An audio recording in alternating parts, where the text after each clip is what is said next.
Welcome to Electricana 2025. This is a grassroots event right here in Taupo in the centre of the North Island, focusing on all kinds of cool, clean tech. I mean, right behind me, we've got EV conversions. That red one, that's mine. I'm not going to spend too much time talking about that. We've got production cars, and we've also got the Tesla Cybertruck in the distance, plus some other cool stuff. Let's go check it out.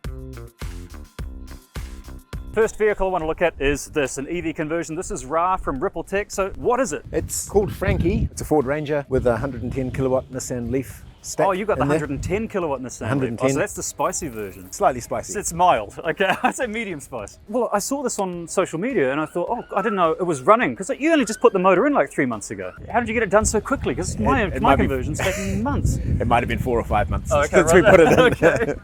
The certification takes quite a bit of time. Okay, right. Which is what you're going through. I'm going to go through that soon, yeah. Okay, what about battery capacity? Well, first of all, what battery are you using in this conversion?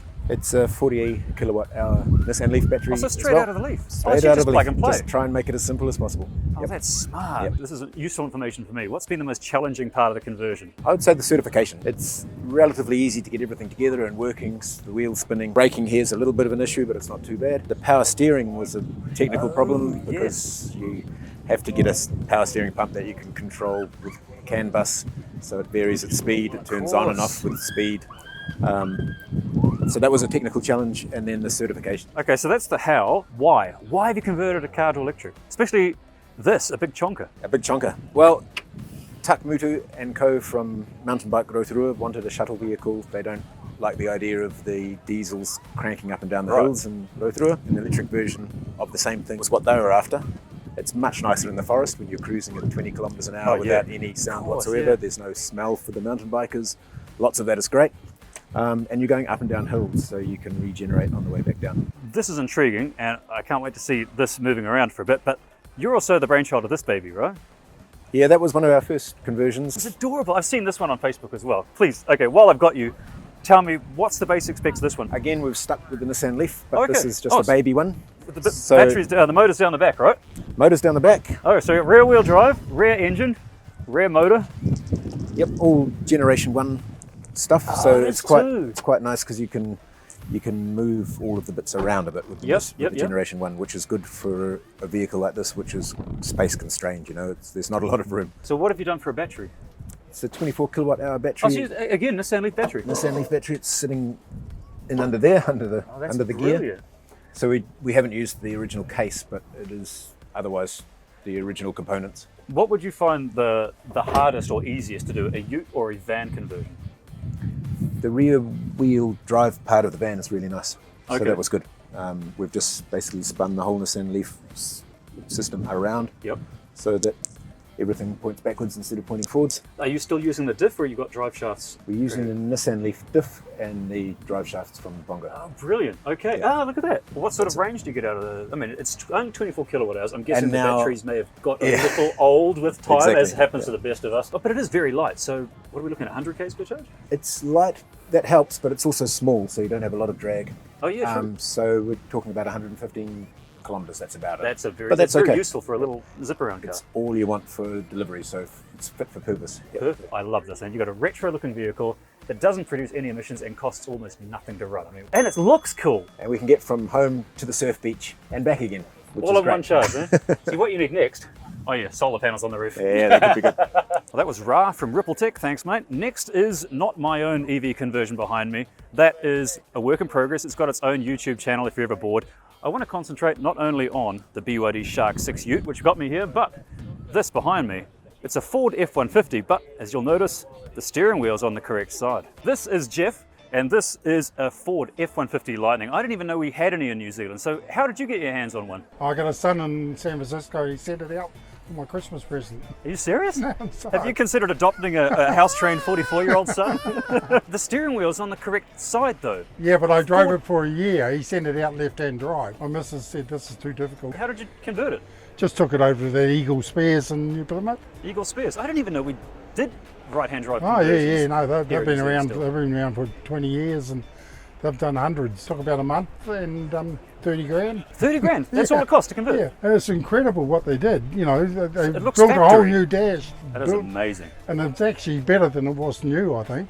So what sort of range do you get out of a charge on this thing? Well, close to 500 on the right sort of road. Okay. That's for here to Auckland and or here to Wellington. Right. What about like service? I mean, it's electric, so there's not much servicing, but do you take it into Ford? What do they do when it No, arrives? they don't want to know about it. Ford Ford doesn't want it. Has this still got the American plugs on it? No, it's got 240 volt too. Okay. Same as that. I mean, I can plug a washing machine on here too. Oh right, yeah. That was I wanted to steal the show, but then I thought this is pretty impressive. Well, I'm impressed, man. I mean, you love it, I guess. Oh yeah. And like I said, I've had it for a year and a half, done about 20,000 Ks in it. Brilliant. Just, been everywhere in it. Like all electric vehicles, you have that range exciting to begin with. But nowadays, Yeah, but it only lasts a week or two. Yeah. And nowadays, I don't even think about it. Every town's got one charges. Yeah, of course. Well, how long does it take to charge? Because do you know what Well, the battery those capacity charge is? ones are pretty quick. They're pretty big and They are, yeah. they take about 30 minutes. What battery size do you have in this? Close to 120, I think 120. 20 kilowatt hours. Yeah. Far out. That's amazing, man. And do you know how much it weighs? It weighs less than that. The BYD that truck. truck, That's like I think 2.8 tons. 2.8 yeah, this is 2.2 tons. And the whole truck's been built out of aluminium. That's insane.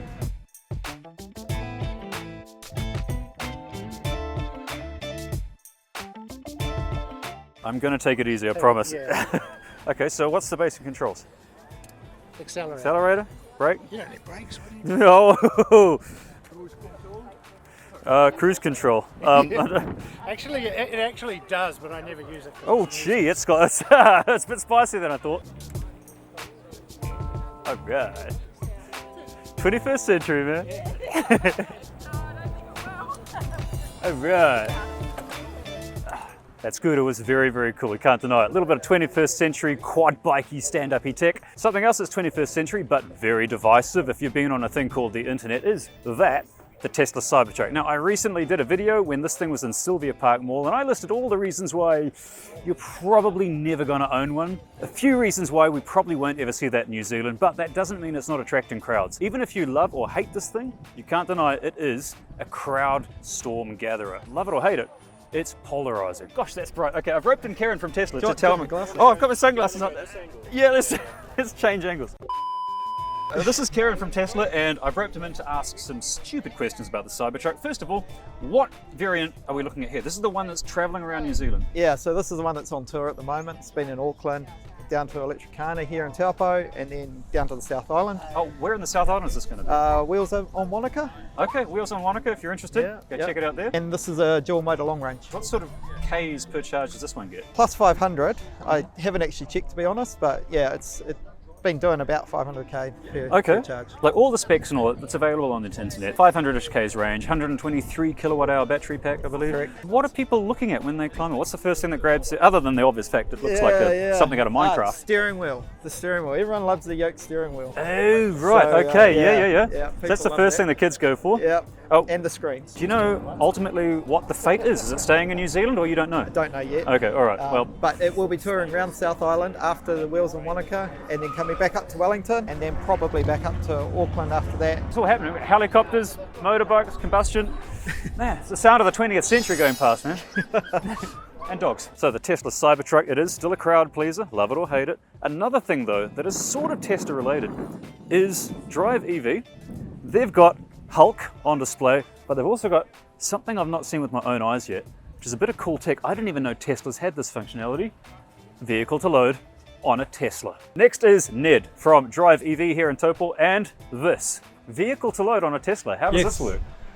Just tricks the car into thinking it's a charger, and it'll close the contactors and it'll pull the power out. Regular vehicle to load is generally an outlet, say 10 amps, 2.5 kilowatts or so. What power drain can you take out of this? So this is 5 kilowatt, this is DC. So it pulls DC out of the car, and then the inverter is in there, versus where you have your other cars where the inverter is in the car and it just has an AC socket out. So that's got a 15 amp and a 10 amp outlet on the back. Oh, really? Okay. And you can draw about 5 kilowatt max, so you can run the... So right now, what are you cooking? What have you got on the grill? Oh, some dino nuggets. Dino nuggets. Okay, that's dinner sorted out. I'm having dino nuggets tonight. And plenty of ice blocks. Oh, are you serious? Yeah, help yourself. Videos where someone's eating always turn out really well, don't they? Why am I doing this? Okay. Especially the long... Well, now I'm eating. That sounds great. One question I want to ask about this is a question I've seen on the internet, and you may or may not know the answer to it, but everyone on YouTube is telling me you plug one of these things in, your warranty's voided. Well, the warranty of this car is with Steve. So this is out of warranty. Yeah. So do what you like, it's your car. But I mean, that same warranty documentation will say that you can't put a tow bar on either, and we all know you still can. Okay, take the warranty documentation with a grain of salt, maybe. Maybe that's no. Don't put that in writing. Watch this space. I don't know. Yeah, no one knows, it seems. Yeah, but plenty of cars that are out of warranty, and at that point it doesn't matter anymore. So there you go. Problem solved. Vehicle to load on a Tesla. And what have you got going on here? Solar inverter with a high voltage battery. How does it work? So let's just say this is an old Leaf battery. Yeah, it's a full standard Leaf pack with a bit of open source electronics. You can connect the Leaf pack straight to a modern solar inverter. They can take high voltage batteries in. Looks like my one, like some sort of connection. So I can just plug a Leaf battery straight into it. Well, not your one, because your one's only 48 volt, I think, but these are 400. So this can take a full high voltage battery pack in. All right, so maybe not. This just proves that you can just buy a tired old Leaf battery off Trade Me and plug one of these things in, and this would connect to your house. Yep. And there you go. You got vehicle to home, just so like that. They don't go into the landfill. So this explains why you try and buy a used Nissan Leaf battery on Trade Me, you can't find them. Not because they don't exist, it's because everyone snaps them up before they go to be recycled, because stuff like this. This is cool tech, but something more industry related. There's a lot of EVs here. EV owners, we all know they love their cars. Once you go electric, you just don't go back. What are sales like at the moment? Are people still buying them? Or is the market as dead as people tell me on Facebook? So sales is more of a question for Steve, because he runs the sales yard. He's holding the camera. He's not on the camera. Just give us a nod or a head shake. Okay, so sales are okay. Okay, sales are good. So I run the service center. I do all the repairs and modifications, and Steve runs the. Okay, I don't want to turn this into an endless advertisement for Drive EV, but I have seen your workshop. Yeah. And you guys do actually fix electric cars. Yeah. Not just replace a whole battery, but actually take batteries apart, fix them, replace bearings and electric motors and that sort of stuff. Correct. Okay, that's impressive. So if you've got an EV and it needs some work, these guys will sort you out. You're on phone. Yeah. Hi. What's this?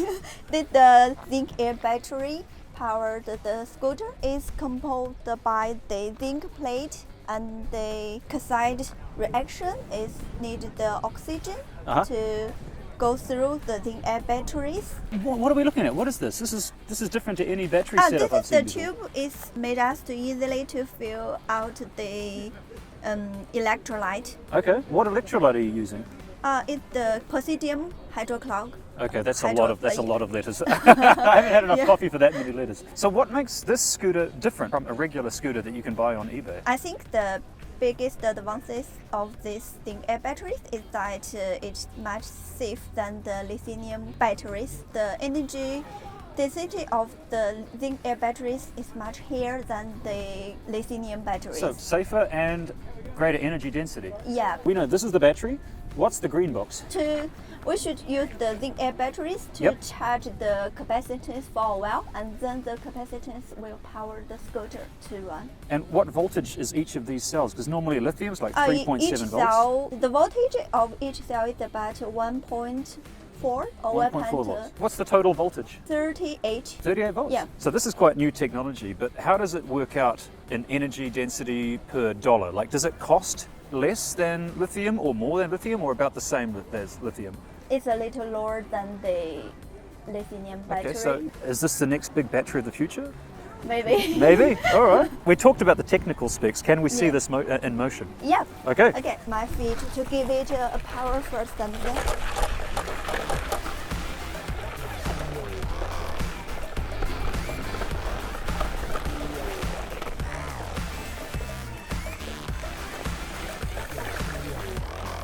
Brilliant. Look at that.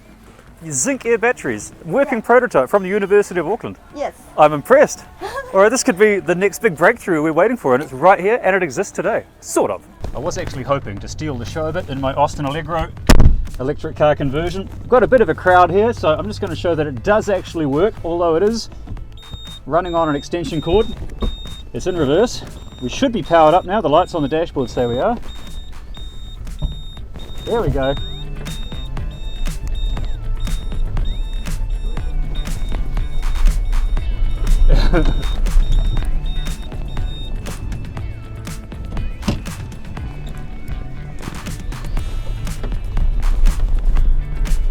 These electric cars, man, need longer cables.